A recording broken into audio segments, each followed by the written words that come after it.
Nous prenons psaume 150. Tozimukana banzembo mokapolango ya 150.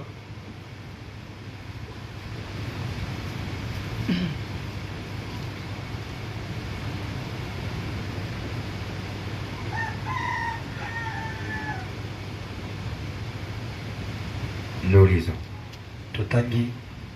Louez Dieu dans son sanctuaire. Bosanjola Nzambe na kati ya ndako na ye. Louez-le dans l'étendue où éclate de sa puissance. Bosanjola ye na bisika wapi nguya na ye ezali komonana. Louez-le pour ce qu'on fait. Bosanjola ye pona makambo na ya minene. Louez-le selon l'immensité de sa grandeur. Bosanjola ye kolandana na monene na ye. Louez-le au son de la trompette. Bosanjola ye na kelelo. Louez-le avec les rites et la harpe. Bosanjola ye na banzenze pe ba harpe.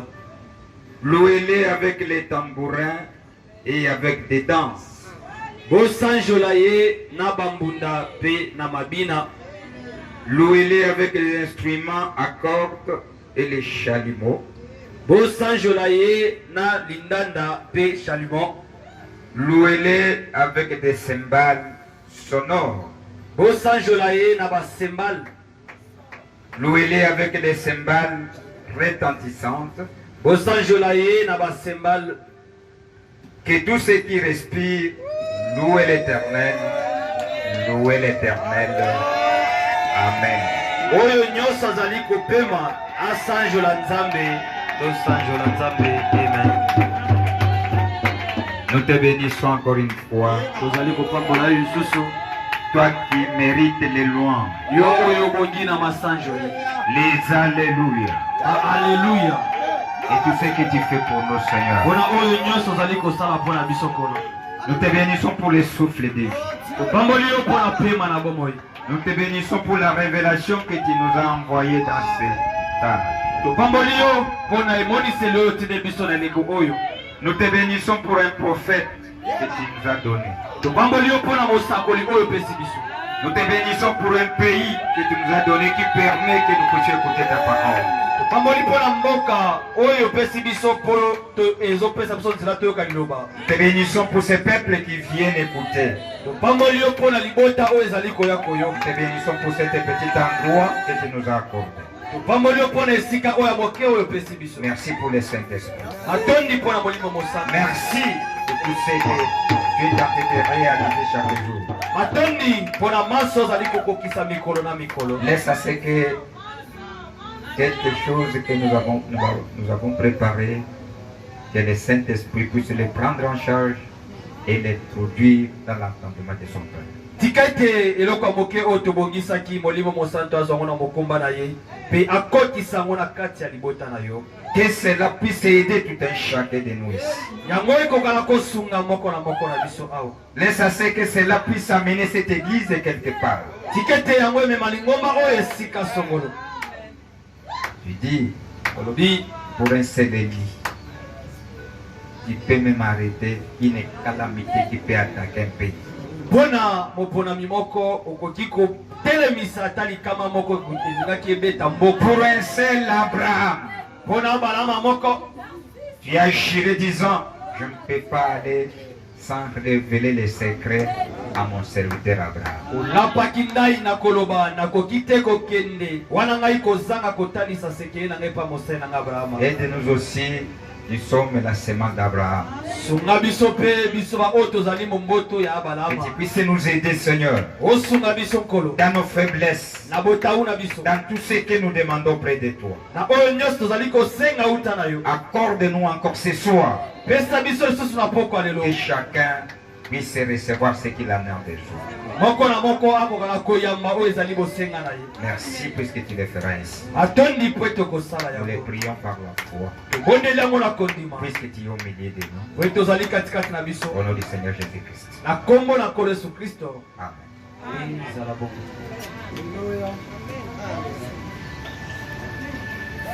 Que Dieu nous bénisse.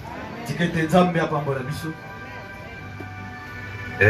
Nous sommes sur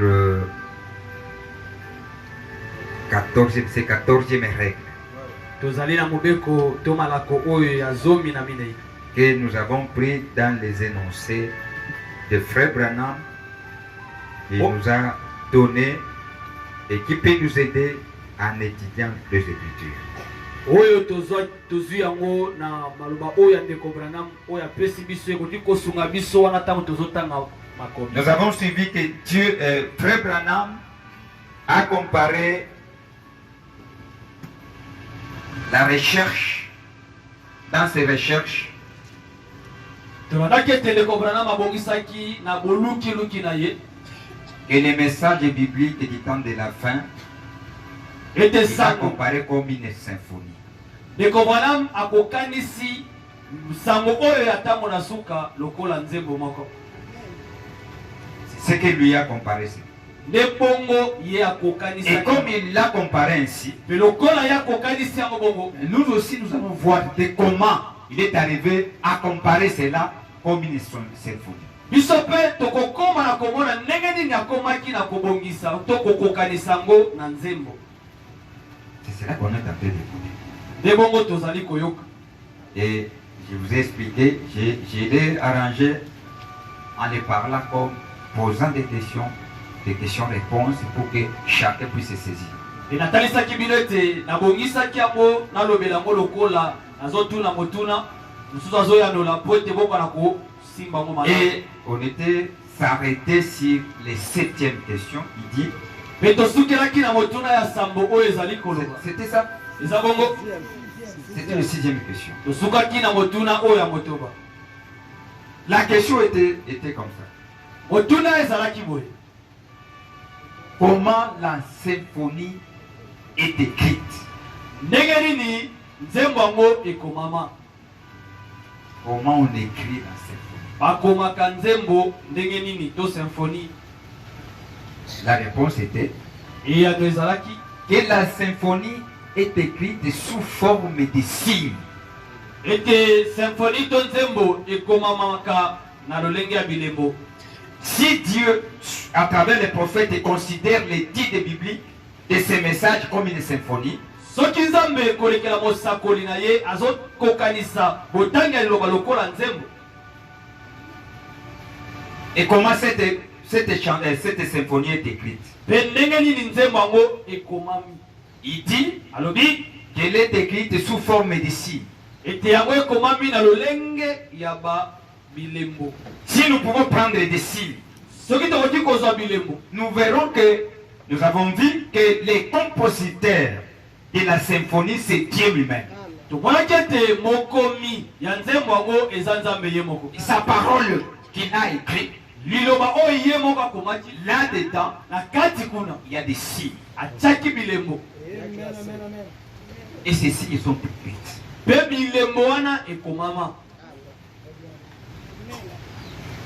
Ce n'est pas une équation qu'on est en train de parler, mais ce sont des choses claires. Ezali équation to tozali kolobela kasi za makambo ya polele. Et nous avons dit que nous allons prendre dans des volets sur ces sujets, le plan naturel et le plan spirituel. Tolobaki ete na moto likambo oyo tokozwa yango na lolenge mibale. Na lolenge ya nzoto pe na lolenge ya molimo. Et dans le plan naturel, Pe na ndenge ya nzoto c'est cela qu'on est en train de voir de comment les chansons que chacun a toujours écouté. wana nde tozali komona ndenge nini banzembo ezalaka oyo bato nyonso bayokaka. On est ensemble. Tozali longo. Maintenant, au moment qu'on écrit une symphonie, Sikoyo wana ntango bazokoma nzembo on mo. l'écrit sous forme de signes.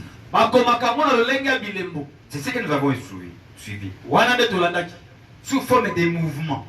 Na lolenge moko ya bolingani. Si vous regarderez dans la Bible, Soki botali na il est Biblia, plein de promesses. bilaka ezali Vous ebele. verrez qu'il y avait des mouvements qui se sont opérés au courant des temps. Okoki komona ete bolingani moko ebandaki kosalema wana katikati ya batango. Même dans notre temps. Ata na ntango na Il y biso. a un mouvement qui est là. Ezala bolingani moko eza Un wana. mouvement écuménique. Bolingani ya masanga mangomba. Cela a été prophétisé avant. Yango esakolamaki Et liboso. cela a été écrit dans la Bible. Pe yango ekomamaki na kati ya Biblia. C'est un mouvement Eza bolingani. que Que Dieu nous bénisse. Nzambe apambola biso. Un mouvement, c'est un courant Ezali qui va emballer les gens, qui va emballer les églises. eza mupepe moko oyo ekomema mangomba. C'est que le mouvement écuménique. Ezali boningani to mouvement ya masanga mangomba nyonso. Vous verrez les mouvements Okoya komona boningani de son peuple qui quittait de l'Égypte vers le pays promis. ya libota na ye oyo bane komima na Égypte oyo ezokela mboka elaka ezalaki boningani ya bobimi. Vous verrez un mouvement qui faisait à ce que, au moment que le peuple était parti dans l'éportation en Babylone. C'était un mouvement. Boningani moko ezalaki na ntango libota na ye bimaki ekendaki na bowumbu na Babylone. Il y a eu des cœurs Ezalaki na bitumba qui se sont passés, qui sont là. oyo elekalaki to ebundamaki Qu'on est en train d'écouter aujourd'hui. oyo tozali koyoka lelo. Parmi ces guerres-là, Na katikati ya bitumba il y wana a des mouvements qui atteignent presque tous les pays. Il y a la Première Guerre mondiale, Deuxième Guerre mondiale, et nous attendons la Troisième Guerre mondiale. ezala boningani oyo ezali kosimba mokili mobimba oyo ezali bitumba liboso ya mokili ya mibale mpe tozozela oyo ya misatu oyo ezali ko. D'un volet, nous voyons qui présente les signes du temps de la fin. Na ngambo moko tozomona ezotalisa elembo ya ntango ya suka. Maintenant, des signes là, sikoyo elembo ce wana sont les gens qui les accomplissent. eza bato nde bazali kokokisa Des pays, bamboka des pays que vous connaissez. oyo boyebi. Que Dieu nous bénisse. Nzambe apambola biso nyonso Et là, eza na kati wana. vous verrez des signes dans la Bible. Bokomona bilembo na Bible Où Dieu, Jésus a dit, wapi Yesu alobaki dès que vous êtes, puisque ce qui a été du temps de Noé wete oyo ezalaki na ntango ya Noa arrivera du temps de la fin. ekokoma na ntango ya suka. Qu'est-ce qui était du temps de Noé? Nini ezalaki na ntango ya Noa? Les gens vivaient, Bato bane komesa, se mariaient, bane kobala, ils bâtissaient. bane kotonga. Vous ne le voyez pas? Ozomona ngo te La science était au niveau très élevé. zebe ezalaki na mosanda likolo. Qu'est-ce qui a été du temps de Lot? Nini ezalaki na ntango ya Il y Lota? avait l'homosexualité, Ezalaki basi bane kobala bango na bango mibali la bango na beauté de bango. la femme, Bonzenga ya mwasi, dépravation des mœurs. kobebisami ya lolenge ya Tout kobala. ça, vous êtes en train de vivre cela. Nyonso wana bozali kobikela Ce ya. sont des signes qui sont écrits dans cette symphonie-là. Eza bilembo oyo ekomami na kati ya Et nous nzela. avons suivi Me tolandaki ete que les compositeurs de la symphonie, ete mokomi ya c'est celui qui connaît comment les choses vont se faire réaliser. yenda yebi ndenge nini makambo ekosalema. Et le chef d'orchestre Mpe mokonzi ya masanga ya doit bayimbi être en esprit esengeli azala kati ya molimo pour bien diriger les musiciens. mpo akamba malamu bayembi to Pour que les musiciens puissent bien jouer les rythmes de la symphonie. bayembi bayemba malamu lolenge wana ya nzembo. On est ensemble. Tozali longo Évoluez même. tokende liboso sikoyo. Je vous ai expliqué de comment il est écrit, sous forme de signes, des mouvements, des notes.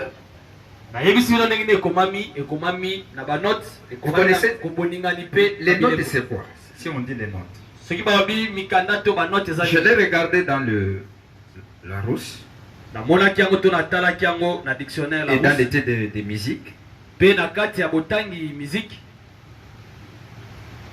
Une note, c'est s'accorder avec un style de quelqu'un. Note moko ezali kokokana na style moko ya mutu. C'est ce que nous appelons note. Wana nde tobengaka note to mwa mokanda moko. Alors, on nous dit que la symphonie est écrite sous forme de notes. Sikoyo bayebisi so te nzembo wana ekomami na lolenge moko ya banote. Ça, c'était musique. Wana ezalaki musique. Une note, Note moko dans une autre forme, je l'ai lu, je l'ai vu. na lolenge mosusu na ye komona ngo Il dit, alobi ce sont des détails d'un conte rédigé. ezali Détail. ezali makambo moko oyo elobami mpenza na C'est que quelqu'un a parlé, a écrit. moto Et alobi mpe pour ensemble, c'est là. ezali moto alobi mpe On les akolobi met ensemble. basangisi yango batiango esika moko. De quelqu'un qui a parlé, qui a écrit quelque chose. moto akomi pe alobi likambo moko batiango esika Là, ce sont des Français qui ont tenté de donner cette signification. Ce sont des détails d'un compte à payer. ezali makambo oyo ekomami to etiami na Oh, c'est ngiri bafu. Ndi bon. donc ezali likambo moko oyo esengeli bafuta Je oyo vais vous donner batiango l'exemple. Je vais vous donner l'exemple. nakopesa no ndakisa moko. Quelqu'un, nous allons prendre l'exemple de notre sœur Foura, tozwa ndakisa ya ndeko na biso masi fura qui vend des articles dans son dépôt. oyo azoteka biloko na kati ya depo na ye. Il dit le matin, il a reçu un client. atongo moko ayambi client to moto Il azoyi dit, kosomba. maman, je viens, tu me donnes tel article, et je viendrai payer ça après. ayebisi ye mama na ye nakopesa nga likambo songolo nakoya kofuta na nsima. Maman va écrire les détails de ce qu'il a demandé. wana mama akokoma makambo nyonso oyo ye asengi. Hein? La sœur a écrit. ndeko mwasi akomi. Maintenant, sikoyo le monsieur est parti. mutamutu wana akei Il va revenir akoya kozonga avec les notes de la sœur qu'il a écrit qui contient tous les détails des choses qu'il avait commandées. akoya kozonga sikoyo na mukanda ya oyo ndeko mwasi akomaki oyo makambo nyonso oyo azwaki eza na kati. Et au moment de payer, il ne doit pas payer autre chose ici, ce n'est que ce qui a été noté. sikoyo na ntango akofuta makambo mosusu te bobele oyo makambo ekomamaki na kati ya mukanda wana. Que Dieu nous bénisse. Ça, ce sont des Français qui... wana eza bafrançais nde balobi makambo wana. Est-ce que vous avez compris quelque chose? bososoli eloko moko. Maintenant, il dit encore, ce sont des commentaires rédigés des notaires. eza maloba oyo ekomami ya mokolo likambo. Bien compris? bososola malamu. C'est ça des notes. C'est ça des notes. wana nde bamikanda to banote. Pour que vous puissiez bien comprendre ça. po bososola ngo malamu. Chaque prophète est dans son coin. mosakoli nyonso na esika na ye. Qui leur révélait des choses qu'eux ne comprenaient pas. nzambe abandaki kozipwela bango makambo oyo bango mo bandaki Il kososola. les écrivait. babandaki kokoma yango. nzambe apambola. Et au moment qu'on écrivait cela, mpe na ntango bandaki kokoma il va inspirer notre prophète qui va rassembler tous ces écrits-là. akoya kopemela mosakoli mosusu oyo akoya kosangisa makomi na wana. ezali mikanda. Il les met dans la Bible. atiango na kati ya biblia. amen. Par exemple, nous pouvons dire, lisons Deutéronome. ndakisa tokoki koloba totanga C'est Deutéronome. l'ensemble des notes. ezali masanga to bosangisi ya mikanda. Que Dieu nous bénisse. Amen. On a mis ensemble batiango elongo et l'auteur avait écrit. oyo mokolo likambo akomaki. Il a compris. nana sosoli. Que Dieu nous bénisse. nzambe apambola biso. amen. Ok. malamu.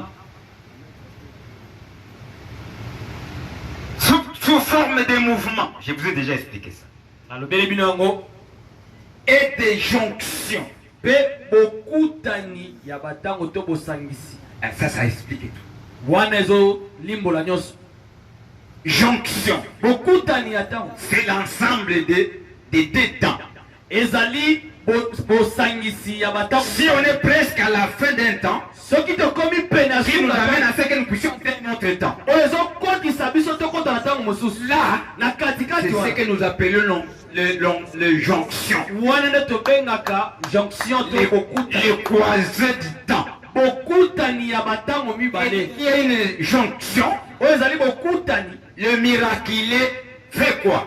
wana eloko ya ekamwisi Il esalaka manifeste des signes. etalisaka bilembo mpe bikamwisi. Que Dieu nous bénisse. nzambe apambola biso. Tout ça nyonso wana est écrit. ekomama. Maintenant, en étudiant tout ça, sikoyo na kotanga nyonso oyo nzembo est-ce qu'on est en train de comprendre? tozososola. Qu'est-ce qui va se manifester du temps de Laodicée?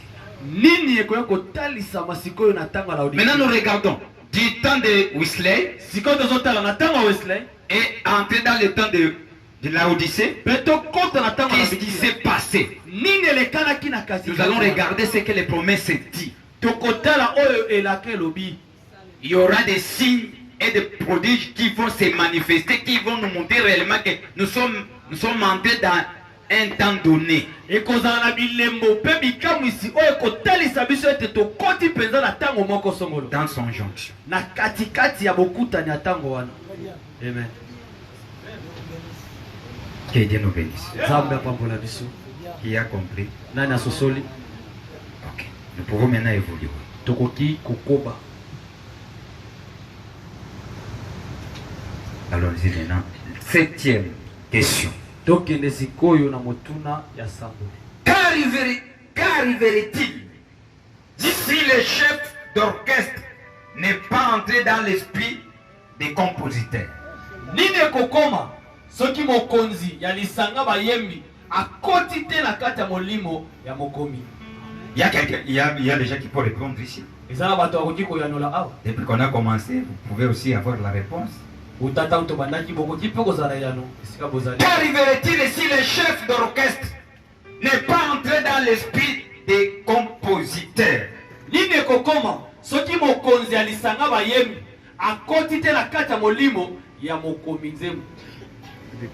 La réponse est ce. La symphonie sera abîmée. Il y aura la confusion. Il n'a pas entré dans l'esprit des compositeurs. Comment maintenant il va montrer aux musiciens? Au lieu de commencer avec le pied droit, il commence gauche. Ce n'est pas ça. Il n'a pas entré dans l'esprit des compositeurs.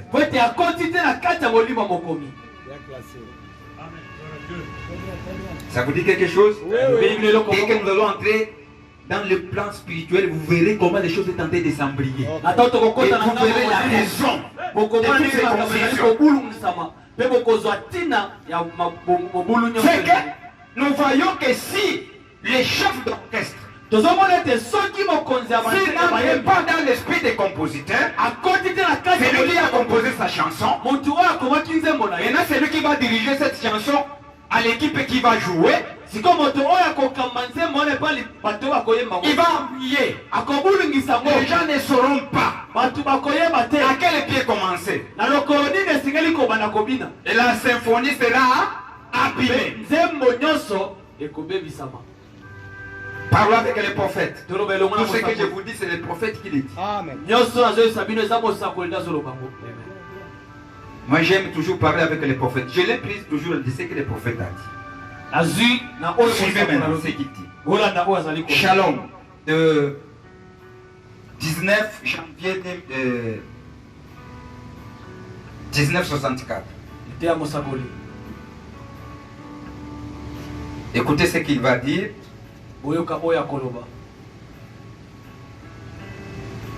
Bientôt nous allons terminer le plan naturel pour que nous puissions toucher l'approche spirituelle. Il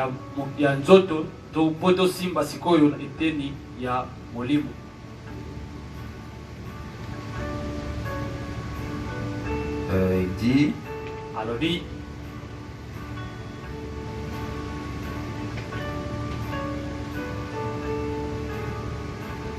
je prends paragraphe 151. Ce sont des paragraphes que nous avons dit. On est en train seulement d'insister pour que vous puissiez bien saisir ça. Les compositeurs connaissent chaque mouvement. De la fin au début. Et du début à la fin.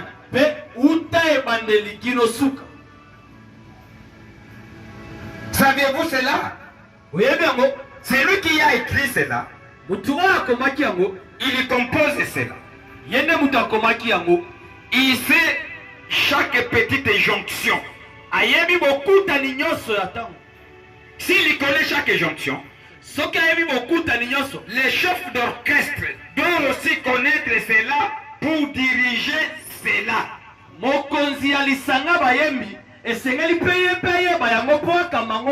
Eh bien, comment allez-vous faire marcher votre credo là. Un seul petit faux mouvement de ces bateaux-là, de ces signes, un seul petit mauvais signe a une injonction dérouterait tout l'orchestre et abîmerait toute la symphonie.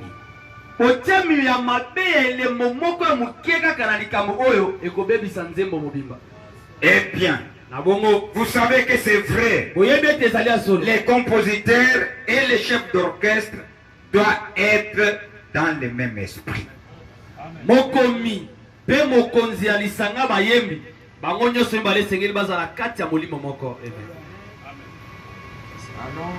Huitième question. Le huitième question, c'est ceci. Qui est-ce que le rythme? Les rythmes. Les rythmes. Voyez bien, rythme.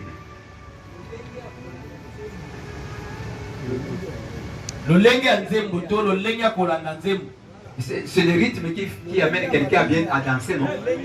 C'est ça. La façon qu'on joue.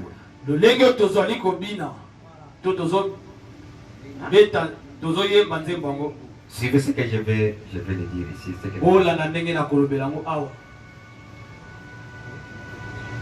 Les rythmes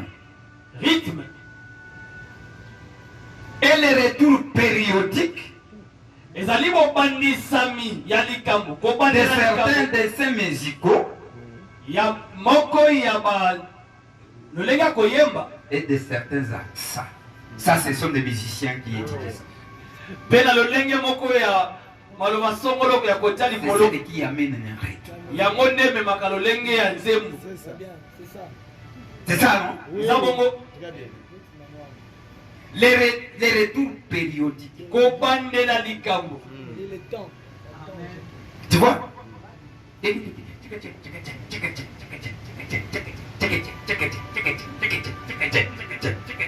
Ça, c'est un rythme.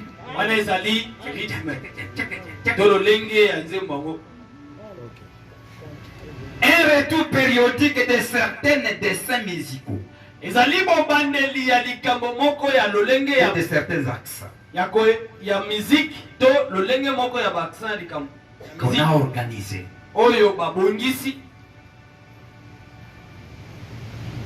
Ou peut-être qu'on a créé. Ce sont des gens qui font ça. Ils créent ça. Vous savez, les gens qui entrent dans des studios, ils savent. Ils peuvent vous dire chanson ici. On peut adopter ce rythme ici. Que Dieu nous bénisse. Maintenant, ils vont prendre tout ce qu'ils prennent. Et ça va ressortir. Un pauvre rythme qui accompagne. Est-ce que vous avez compris? Hein? Très bien, très bien. Et tout ça, c'est une loi bien organisée. Que les gens organisés comme ça. Ils ont placé cela comme ça. Et cela est mis en ordre. Si vous introduisez autre chose en dehors de ça, ça va embrayer. Ça ne peut pas ressortir un bon rythme.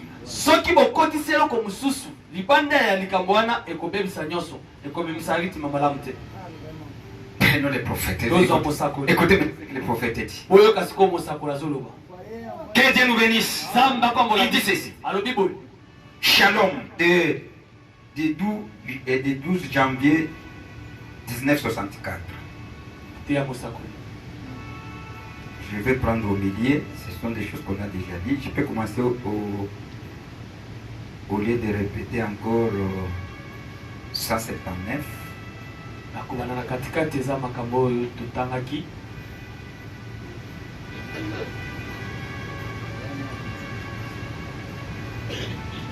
Je commence avec le 80. 180. 180. L'homme peut fermer ses yeux mortels à ce spectacle terrestre na spectacle oyo mokili. Et ensuite vivre dans la présence de Jésus-Christ. Pena sima kopika na kati ya bozalisami ya Yesu Kristo. Lorsque vous voyez sa parole être jouée dans une grande symphonie dans laquelle nous vivons maintenant, tango bomoni loba na yewe ezali kobetama na lolenge moko ya nzembo tozali komona lelo changeant, kobongolaka sisite. vous devez commencer dans la symphonie. Esengeli mobandela na kati ya nzembo. La seule chose que vous pouvez faire lorsque vous entrez dans la symphonie, c'est de commencer alors, de commencer à entrer dans les rythmes.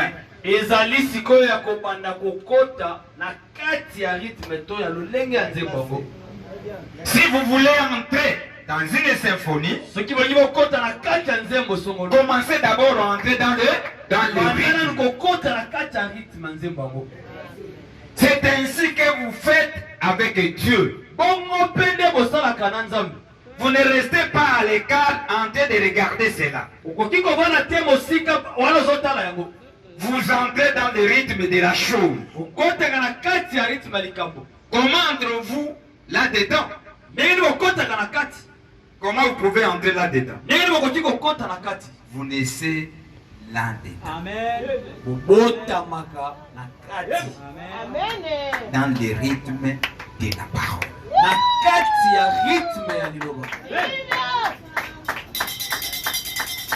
Voilà, suivez. Si vous voulez entrer dans une symphonie, on te dit il y a un prédicateur qui te prêche.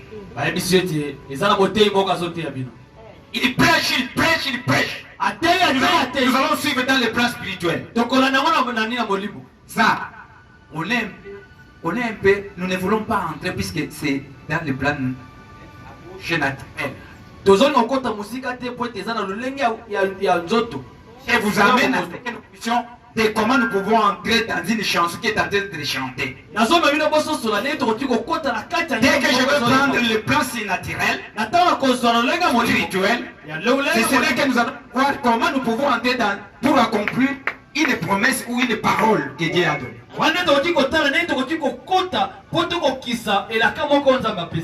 Mais j'aime à ce que nous puissions bien comprendre cela.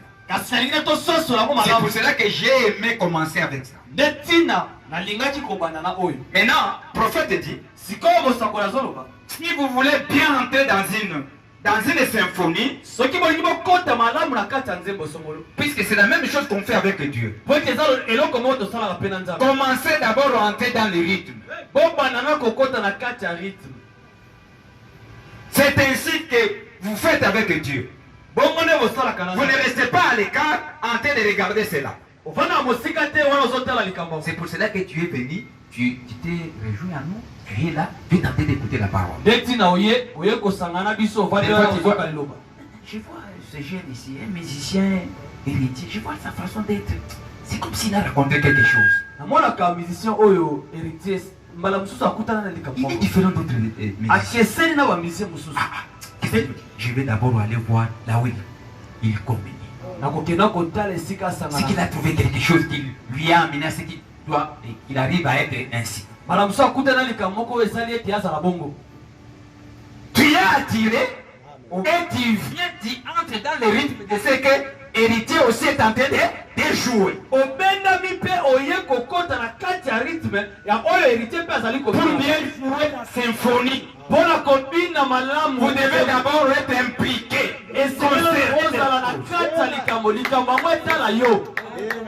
Que Dieu nous bénisse. Ça va? Oui, très bien. Ok.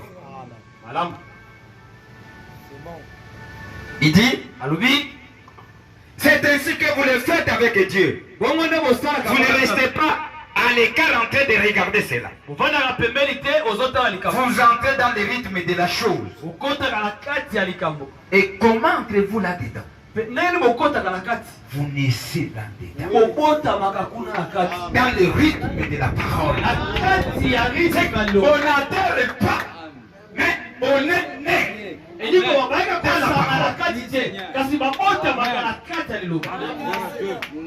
Pas seulement je tiens seulement, tu donnes ton nom, tu sois là, et je suis aussi membre. Non. Non, non, tu dois être. Pour que tu sois parmi les enfants de la parole. C'est cela que tu vas bien jouer la symphonie de la parole. Si tu n'es pas né, c'est difficile. Toi, tu commenceras à faire autre chose, mais les enfants font autre chose.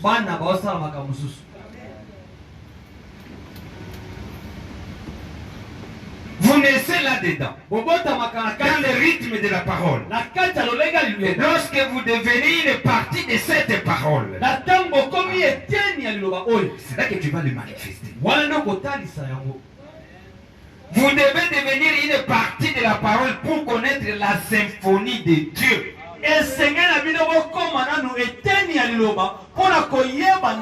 Si tu n'es pas une partie de la parole, c'est difficile. Connaître l'affaire de Dieu. Lorsque la symphonie joue, vous comprenez. Que Dieu nous bénisse. Vous êtes une partie de Dieu. Dès que Dieu parle, vous sentez à l'intérieur, il vous dit Amen. Ça, c'est moi. Ça me concerne. Tu ne peux pas te mettre à l'écart. Non. Parce que tu es une partie. N'oubliez pas que nous sommes créés par la parole. Nous sommes une partie de Dieu, une partie de la parole de Dieu. Vous devez devenir une partie de la parole pour connaître la symphonie de Dieu. Lorsque la symphonie joue, vous comprenez. Vous marchez avec les tampons du temps.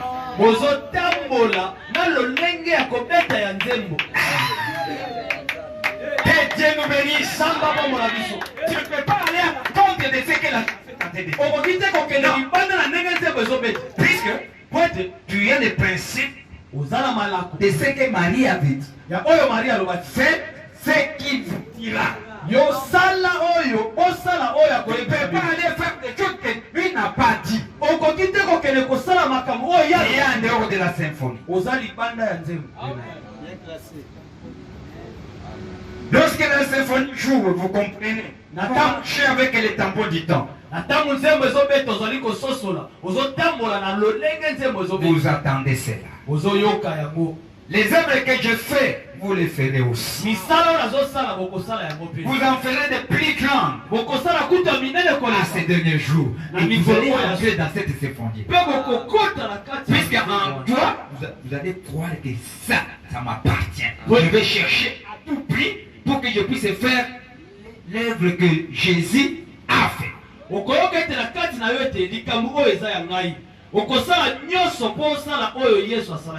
là là. Les grands changements du temps. Nous entrons dans le rythme. Le rythme de la parole. Trouver son dessein. L'ère dans laquelle nous vivons. Est-ce qu'on est ensemble? Tu prends la parole. Tu te localises. Moi je suis appelé dans cet âge ici. Dieu de me regarder moi. Accomplir ce que lui a dit. C'est ça son dessein. C'est ça son plan. Puisque vous êtes la partie de cette parole, vous aurez la soif de l'accomplir, de chercher cela. Puisque en vous, vous aimez toujours entrer dans la symphonie. Réveillez-vous, Église. On n'est pas ici en vain. Pour venir écouter la parole et l'entendre. Non, pour poser un service. Il n'y a pas de chômeur en Dieu. Il n'y a pas de chômeur.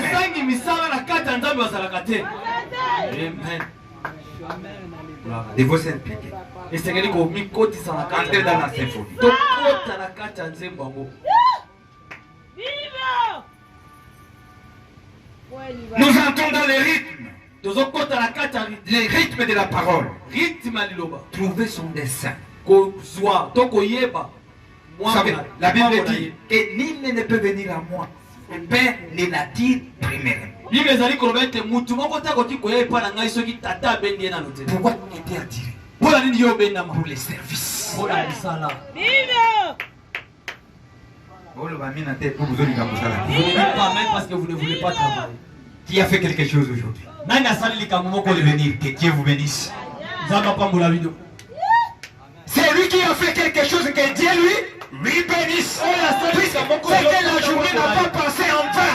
Ligo wana mokolo eleki na pamba. Il a ajouté quelque chose dans le royaume. Obakisi likambo moko na. Voilà le dessein de Dieu. Tala bongo na Nzambe. Parce que toute journée sans rien faire. Oya Évitez. kolekisa mokolo mba wana osali eloko moko te. Esengeli koboya yango. Évitez. Ou il y a kaka fufu pamba. Manger seulement. Ok, donne la capa pour lui.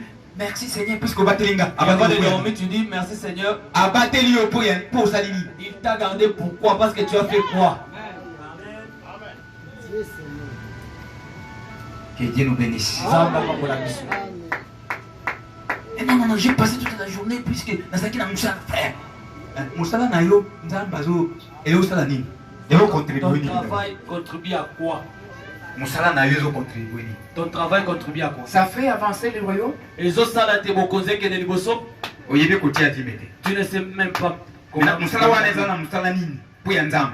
ton travail là, quel travail pour Moussa na pi pour ezala et ça impliqué na affaire ya nini? Ya Nzamba. puisque ton travail doit être impliqué aussi dans les affaires de Dieu. Dieu verra dit non, comme il est tenté de faire là, ça est tenté de faire avancer mon royaume. Zamba kwa komona te nenga zo sala na likamba ngo zo sala pe Bokonzi na ngake de. Il n'a pas le temps de prier puisque je l'ai mis là, puisque là, il y aura des dividendes qui viendra faire avancer les royaumes s'il y a un besoin financier. Azala tanga kobona la te pote la te wana pote uta kuna makamoko malamu ekoti koya pote mosala na Nzambe ke de liboso.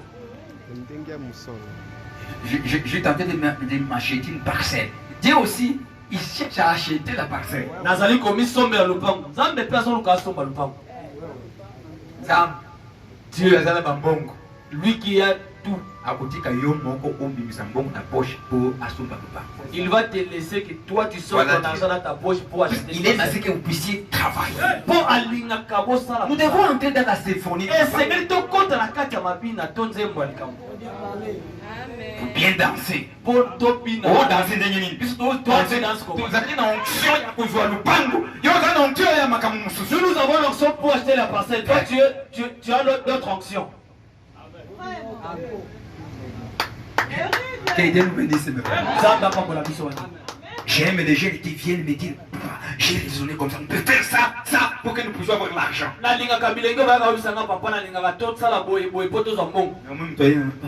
Depuis le colon, mais tu vas aller les potos, pour le bas qui te continue à les noirs, tous ici qu'il y a louer. Vous avez loué dans ma boque. Nous étions dans une réunion ici pour voir comment nous allons chercher un endroit pour louer.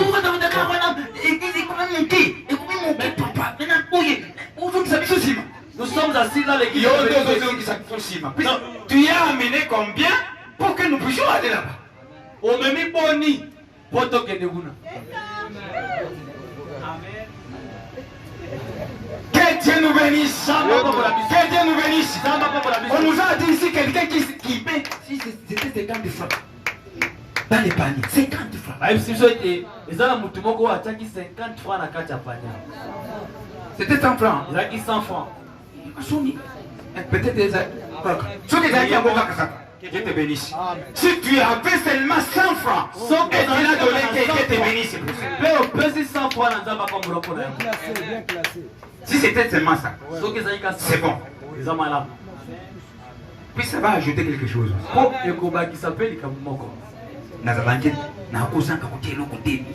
Je ne vais pas manquer à mettre quelque chose. 100 francs.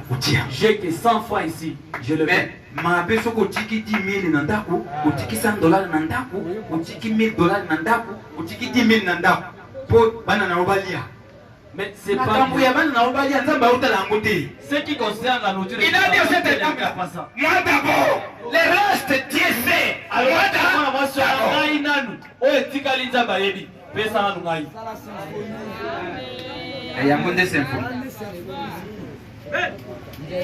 que Dieu nous bénisse, mes frères.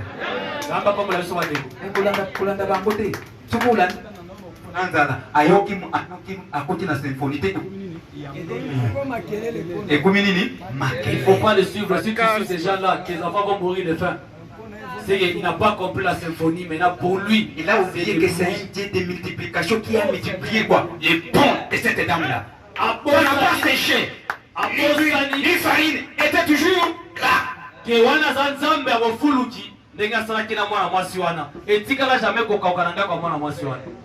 Voilà la symphonie.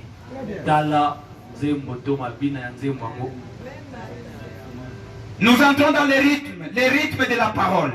Trouver son dessein. L'ère dans laquelle nous vivons. Entrer dans le rythme de la chose. Comment il fait cela? Comment il le fait? Si vous entrez dans la parole, vous pouvez découvrir comment il le faisait au commencement. Tu entres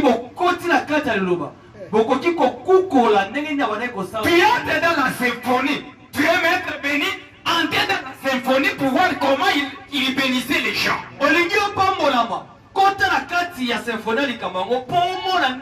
Commencez à rechercher comment il a béni les gens au début. Il est le même Dieu, ce n'est pas aller au Nigeria. Entrer dans la symphonie. Qu'est-ce qui a été dans le livre Semences?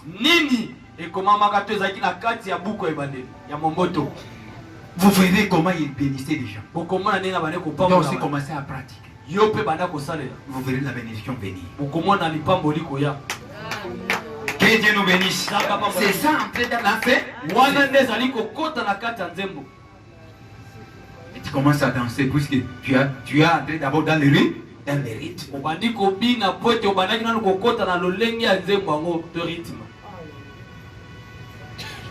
Comment nous pouvons entrer?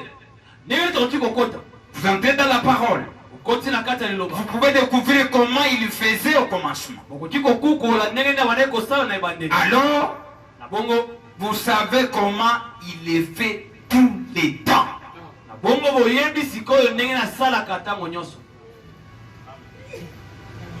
Que Dieu nous bénisse. Je pense que vous avez saisi.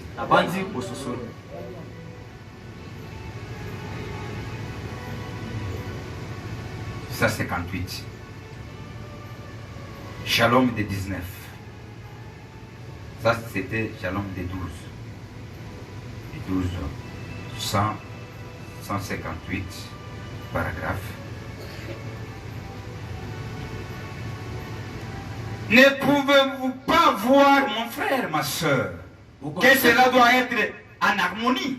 Le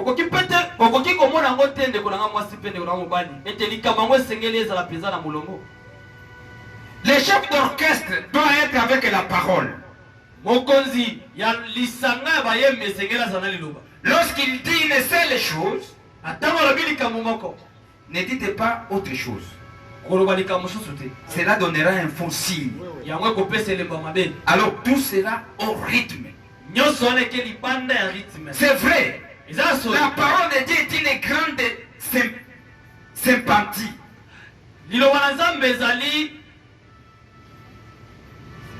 Est une grande sympathie. Sympathie.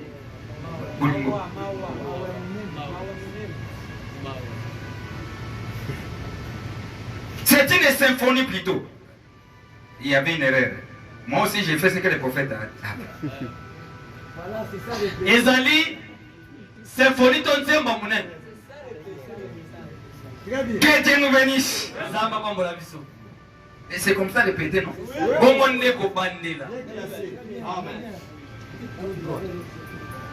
C'est une symphonie plutôt.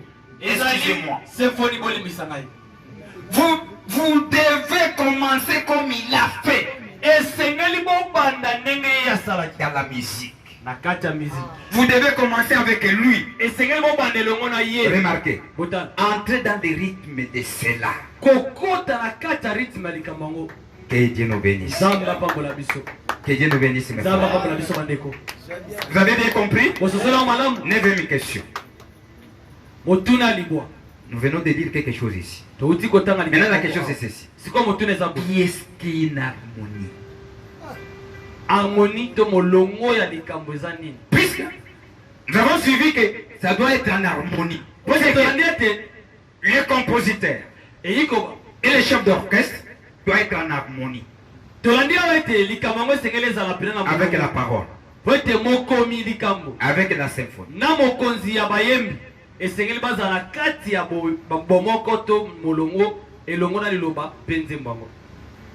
Qui est-ce que l'harmonie?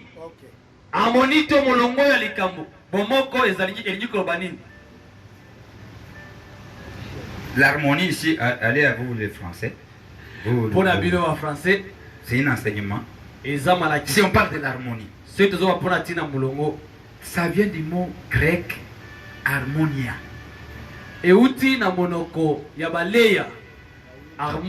Ce qui signifie concorde. Ce sont des Français qui disent. L'harmonie c'est les concordes. Joint. Et Dieu nous bénisse. Maintenant en musique, c'est quoi? Ça c'est des Français qui dit. Maintenant en musique, puisqu'on est dans l'approche quoi? Naturelle. L'harmonie dans la musique c'est quoi? L'harmonie dans la musique c'est une combinaison de tons. Très bien. Voilà.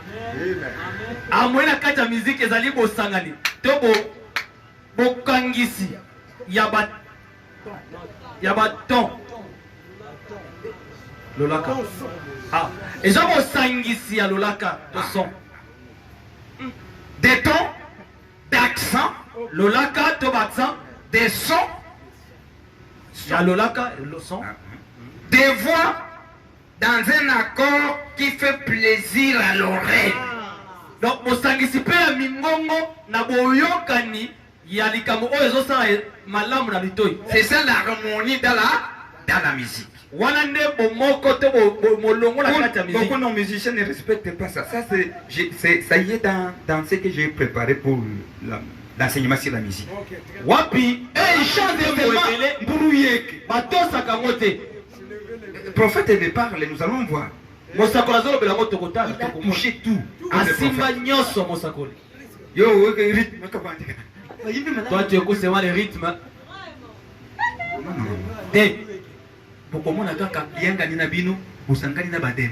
Vous verrez seulement que votre assemblée, vous êtes ensemble avec les deux. C'est pour cela que vous verrez des musiciens qui tombent au cimetière, ils vous amènent une onction étrangère. Et vous êtes emballé à ça.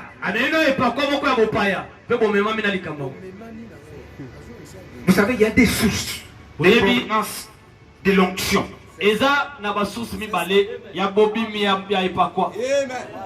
Vous connaissez ça? Oui, je vais vous parler des dimensions. On n'entre pas là. Moi, je n'aime pas embrayer les gens. C'est ça l'harmonie. Harmonie. Est-ce que vous avez retenu quelque chose? Aussi, mais le comment? Voilà. Maintenant, prophète ici. C'est comme ça que l'harmonie suggère la notion d'équilibre. C'est qu'on avait parlé. Harmonie et zali ko la poratina ya équilibre. Le lega côté le malakatikati. Est-ce que vous me comprenez? Bien. Maintenant, de ce que nous pouvons prendre une écriture ou la façon de tenir, de faire quelque chose. Dieu est dans l'harmonie. Maintenant, il dit que l'harmonie provient des notions de l'équilibre, euti na notion ya ulolenga kotelema malamu, d'attente, ya bozeli, d'ordre ya molongo, et d'arranger des choses. Payer chaque chose à sa place, c'est ça l'ordre. ya kobongisa makambo kotali kamuna likamuna esika nango. Wana nde mulongo. C'est que c'est un accord Yiko ba ezali bo moko to boyokani entre les différents éléments.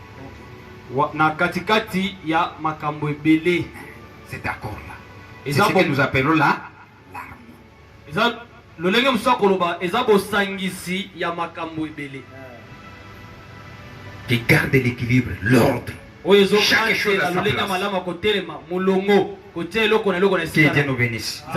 Suivez maintenant ce que le prophète dit dans sa prédication. Suivez ce qu'il dit. Nous commençons d'abord par question-réponse de 30 août 64. C'est le numéro 3, question-réponse, paragraphe 48. Suivez ce que le prophète dit. L'harmonie. C'est toute une prédication, ça. Eza lite ya mobimba.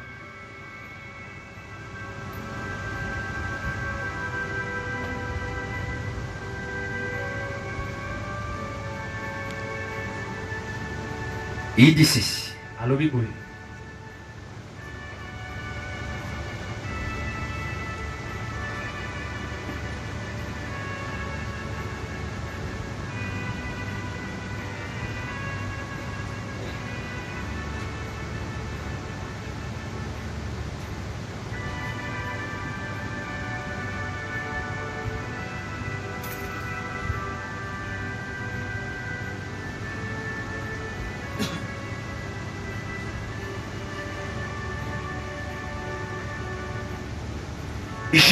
Je n'aime pas laisser des questions de côté. Ce sont des bonnes questions. Je veux que mes enfants connaissent ces choses. Voyez, maintenant, qui peuplera la terre à l'extérieur de la ville?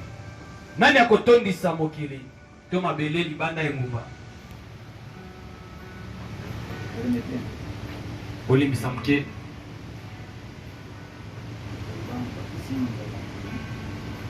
kuna tokoumila nazwi ngambo mususu. Ça, vous allez comprendre bien. Awa bokososola mbala moko malamu. Page 890. Question-réponse numéro 3. Paragraphe 48, j'ai dit. Or, ces dons sont dans le Saint-Esprit. Ces dons ici. Dons de l'Esprit. Maintenant, si c'est assemblée, ce soir, là c'était le matin. Juste une église bien confortable, pleine d'eux. Les pièces supplémentaires, bien entendu, elles sont pleines aussi.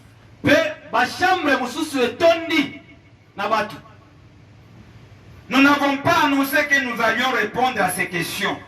Mais ces gens sont simplement venus. Remarquez.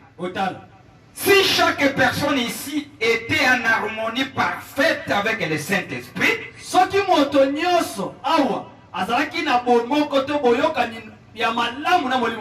si chacun de vous était rempli du Saint-Esprit et en harmonie avec le Saint-Esprit, avoir le Saint-Esprit et être en harmonie avec le Saint-Esprit.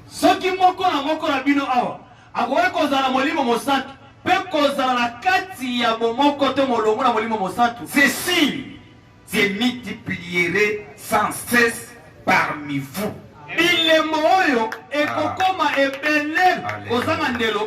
Si les gens sont en harmonie, vous avez d'abord le Saint-Esprit et être en harmonie avec le Saint-Esprit. Ces signes ici se multiplieraient. Et puisque les gens ne sont pas en harmonie avec le Saint-Esprit, vous verrez quelqu'un, il peut parler en langue aujourd'hui, ça passe une année.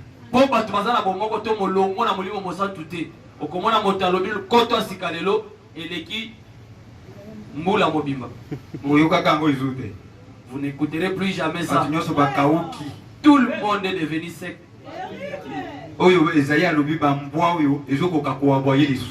Ils sont devenus comme des chiens, comme Esaïe l'a dit. Les chiens qui ne savent plus aboyer. Même ceux qui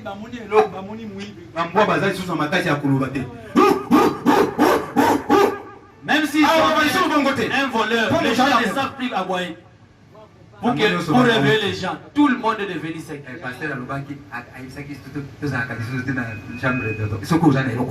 Et le pasteur avait dit que nous ne puissions plus. Oui, puisque le pasteur recherche ici, j'ai l'élément de véritable temps. Je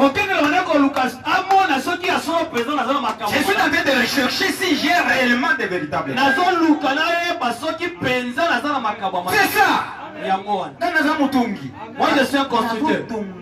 Je suis en train de construire. Ce n'est pas ça. Bon côté.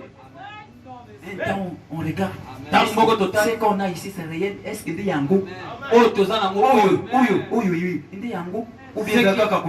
Ce qui est venu, c'est ça ou bien c'est juste de l'émotion? Ah, on arrête d'abord.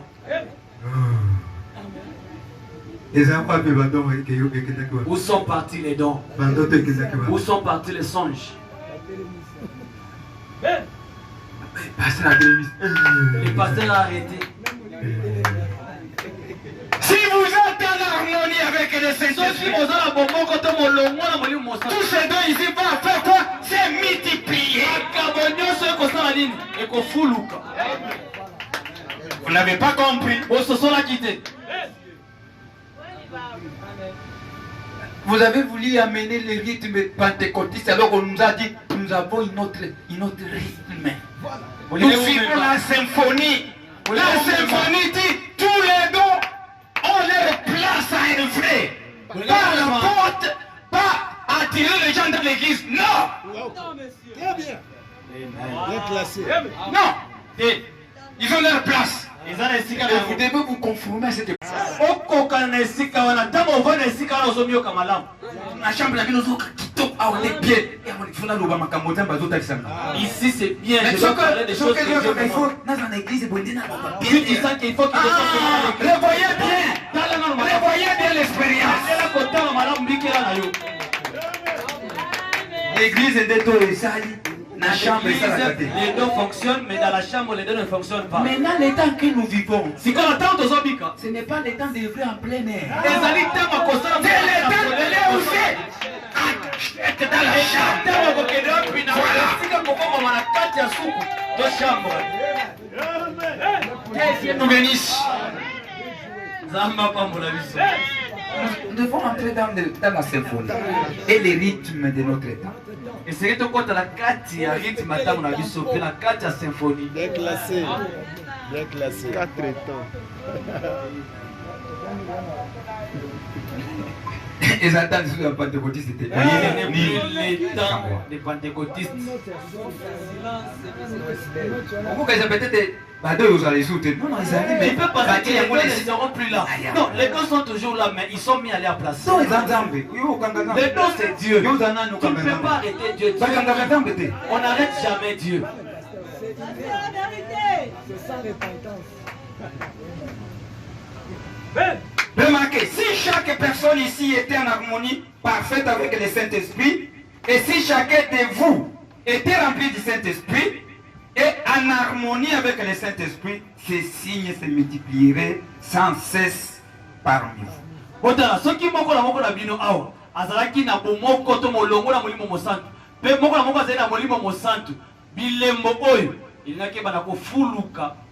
Ça se produirait continuellement. Mais là où il y a des confusions, là où il y a des différends, là où il y a des structures, on a structuré les choses. Le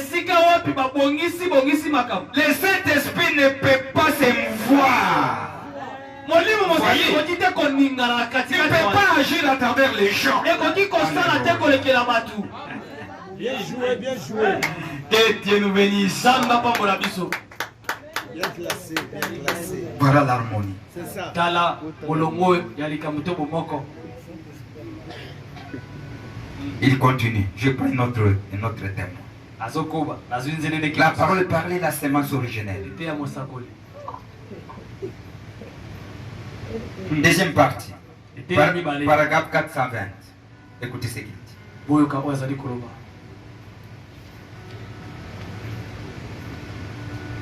Remarquez. Otala. Quelle harmonie. Quelle harmonie. Omoko nini oyo. Jésus ne faisait jamais rien qui n'est d'abord vu faire au Père. Voilà l'harmonie. Yesu abone kosala eloko moko te. Liboso na ya mona na tata kosala yango. Tout qui ne lui est d'abord été montré par le Père. L'harmonie entre Dieu et Christ. Voyez-vous, Jean chapitre 5 et 19. Il en sera de même de l'épouse. Et lui payait uniquement de sa parole de vie. C'est lui qui la lui montre. Et elle, l'église, la reçoit. Et n'en doute jamais. Rien ne peut pas lui nuire. Pas même la mort. En effet, si la semence est mise à terre, l'eau la ramènera à la vie. Et là, j'ai mis un gros alléluia. Voici le secret. La parole est dans l'époux. Ainsi que la pensée de Christ. Afin de savoir ce qui lui fait qu'on fasse de la parole.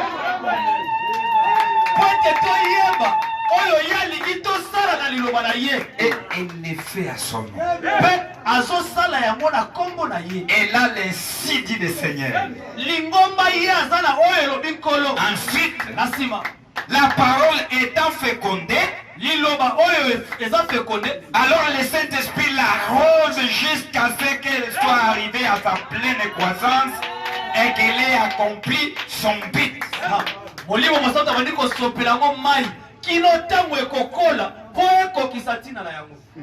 Que Dieu nous bénisse.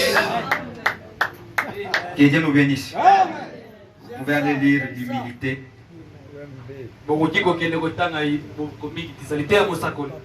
Paragraphe 90, la voix des signes, paragraphe 44. Là, ça c'était la 9e question. Ça,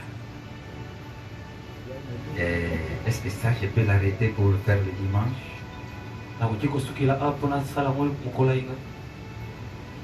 Non, je parle seulement ça. Deuxième question. Le dimanche, nous allons voir l'approche surnaturelle. Ça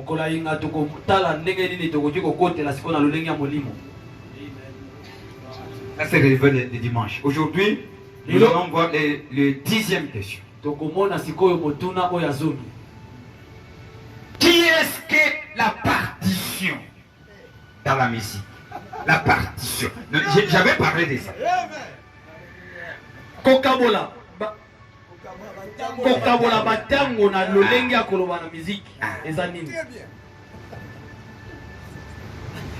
C'est la dernière question dans le plan, dans l'approche naturelle.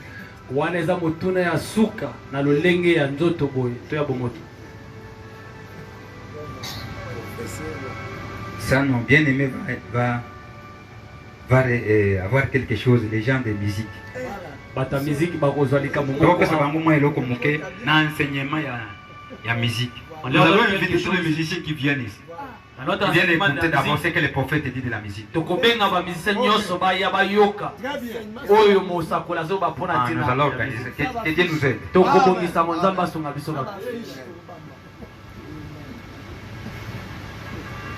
Qui est-ce que la partition? Suivez la réponse. Le prophète l'a dit. Il a dit. Dans la musique ou symphonie, to symphonie nzembo. La partition, c'est la notion d'une composition musicale, comme la symphonie est une composition musicale à plusieurs mouvements et groupes d'instruments. C'est ce que nous avons parlé. C'est ça, non? Oui, oui. Bokaboli ya batango ezali lokola ezali ndenge moko pe na bokokoma nzembo na katikati ya lisanga ya bayembi ndenge toti kolobango awa. À plusieurs mouvements d'instruments. Boningani ebele ya banzenze to bisalelo.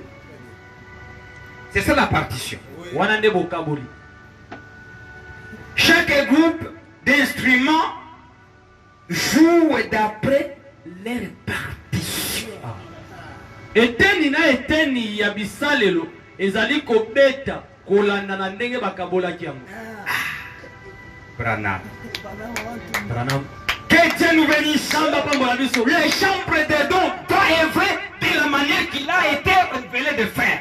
Suku ya makabo ekosala musala lolenge emolisami yango esala musala. Le Dieu, le fils de diacre, va faire de ce que Dieu les remplace. Basungi bakosala musala esika babobi misolo pe makamususu. Les prédicateurs et autres. Bachai moto na moto. Ça c'est la partition. Wana eza bokaboli. Très bien. Et tout ça, Mais nyonso wana c'est selon les compositeurs. ezolanana oyo Selon la parole de Dieu. Chaque chose a sa place. eloko eza na esika na yango. Un prédicateur qui monte à la chair, il sait, selon sa partition, qu'est-ce qu'il peut parler à l'église d'autrui et qu'est-ce qu'il ne peut pas parler. Motei wa matina etumbelo kolana ndenge wakateli eteni na ye ayebi nini akoti koloba na lingomba batu nani nakoti koloba te. Il est dans l'évangélisation, il commence à parler des doctrines. La partie, ce n'est pas sa partition. La symphonie est déjà embryée. Soki aza na katikati ya kopalanganisa sango abandi koloba mpona ntina makambo ya malako ya lingomba wana eza eteni na ye te abulungisi makambo. Ça c'est réservé au chef de l'orchestre. Nous allons voir. Attends, nous allons voir quel est le chef d'orchestre. Wana batiki yango kaka mpona mokonzi ya masanga ya bayembi tokomona yango. Que Dieu nous bénisse. Nzambe apambola biso bandeko. Vous connaissez la partition? Oui. Omoni bososoli kokabola. Il dit, Alobi voici dans la musique, il y a la partition des tambouristes. ezana eteni oyo bakaboli batiki yango mpona babeti mbunda. Il y a la partition des trompettistes. Ezana eteni oyo batiki yango mpona babeti kelelo. Il y a la partition des violonistes. Ezana eteni oyo batiki yango mpona bato babetaka viole. C'est comme ça. Eza bongo. Et chacun va respecter Pe moko na moko akotosa selon ce que le compositeur lui a donné des dessins et des tons et des mouvements et des signes. kolana na ndenge mokomi apesi ye bilembo apesi ye boningani pe na baton na basi Et les jonctions. pe bokutani. Ok. Voilà. Très bien. Il respecte ça. Azotosa yango. Qu'à ce moment ici, toi, tu vas crier. Si toi tu commences à chanter, il commence à... Il a pris tout. Ayebete la tango oyo koganga. Soki kala ebanela nzembo obandi koganga akati yo po obebisi nyonso. Il sait que toi, ta partition, si vous arrivez à cette signe, si celui-là chante, toi tu fais... Mais ça va concorder Yayebi ete tango ozoyemba soki bokomi na dans elelo l'ensemble des choses oyo wana pour que ça azoyemba puisse donner un bon son. yo ogangi ekoya koyokana na katikati ya masanga makambo po epesa so ya malamu to lolaka ya malamu. Montez yazote yawa. Le prédicateur prêche, Qui vient de me parler? arrêtez. Zamba lobelinga pasteur kata na kata. Omoni mobali wana aza ya yote. Tu vois cet homme là n'est pas Mobali ton na yo mari. aza tel. Ton mari est tel. Bado ya bongo. De tel don. Awa. Ici, Ya kubana kuponela bato basi. de commencer à choisir pour les gens les femmes. Soko omoni eloko yaka koyebisa nga. Si tu vois quelque chose, viens me le dire. Na kobomba yango na koloba te. Je vais garder ça, je ne le dirai pas. Pour ne pas l'influencer aya ko non non. Donc bino de boyisa ngena bola mutoyo. Ava na koloba ete bino nde oyosenga ke non. Si Dieu te révèle que c'est elle qui va marier tel Soki nzambe atali so te et qui va amener Pas même dire à ton père, à ta maman, à tes amis, non. Tu vas regretter demain. Amenez ça au bureau. On observe si l'homme va venir se pointer. Ce sera les éléments que nous allons balancer.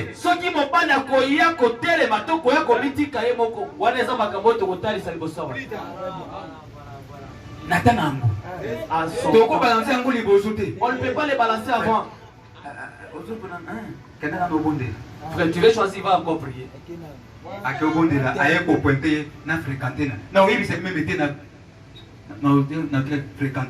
Il vient de la prière. Il pointe la fille. Je ne peux pas le dire. Qu'il puisse rechercher en fréquentant si réellement il incarne ses ambitions.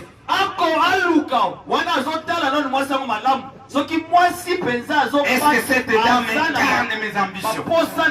Est-ce que cet homme incarne mes ambitions? Moi, c'est vice versa. Papa te, maman te. Que Dieu nous bénisse.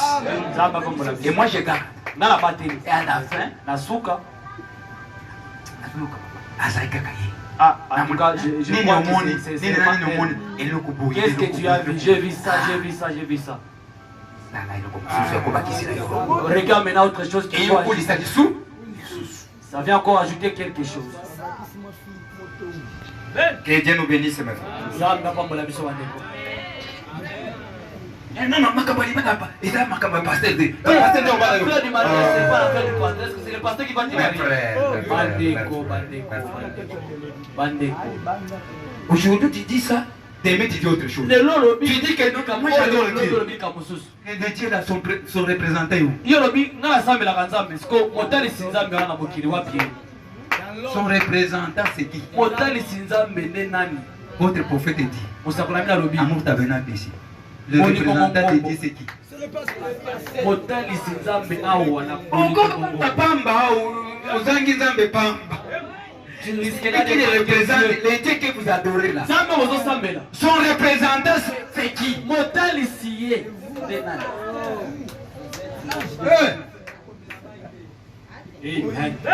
Vous le cherchez où?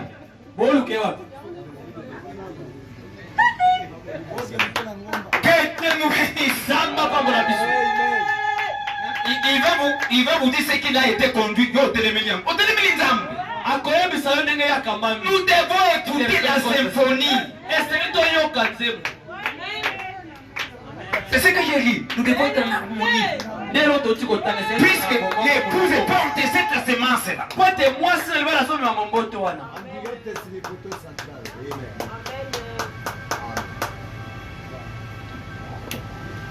Les musiciens, les prédicateurs, l'auteur doit suivre ce que la partition dit de jouer.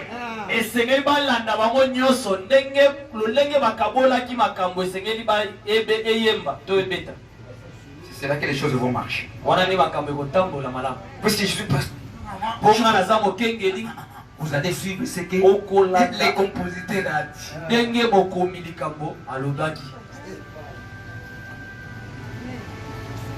Que Dieu nous bénisse. Nous lisons les prophètes et nous allons vous laisser. Shalom le 19 janvier 1964.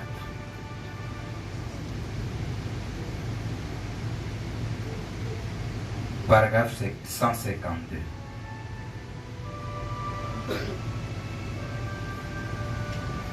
C'est pourquoi les prédicateurs et la parole de Dieu, la glorieuse symphonie de Dieu qui joue depuis l'aube du temps.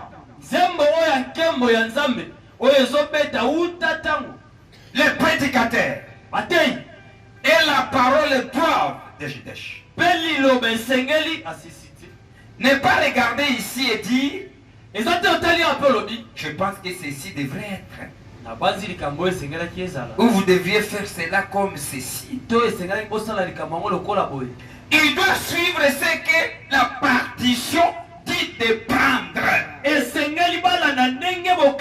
makambo elobi basala. C'est ainsi que l'évangile doit être prêché. Comme la parole dit de suivre cela. Vous savez, si vous y injectez un credo, vous allez embrayer les tout. Cela doit se mettre à faire ressortir la scène exactement comme il faut.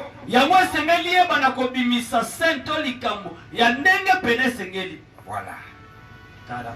Le chef d'orchestre doit suivre ce que le compositeur a dit. Battre exactement la mesure. Observez donc. Tout est fait en signe. Cela doit être le bon genre de signe